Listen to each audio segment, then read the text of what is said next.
Hey everyone, Ron Schwally here. Welcome to another episode of Deep Driving. So I have a challenge for you. So look in front of me, there's a car. Now you see how she parked over there, and she parked in the spot where now I can't get my car through.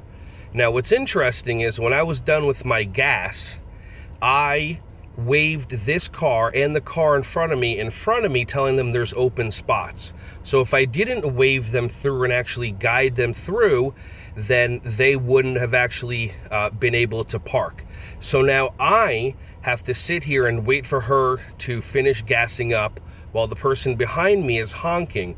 What choices could you make? Could you get annoyed? Could you get pissed off? Could you program your mind to go, well, now I was nice to her. See, now she's done. Now I was nice to her. Now I'm not going to be nice to somebody else. Like if you hold the door for somebody and they don't say thank you, now 3 hours go by some other place, you're not going to hold the door. So what choices do you make? And now look, she's done. It took an extra 3 minutes, not even, but not a big deal. Actually, it took 1:10.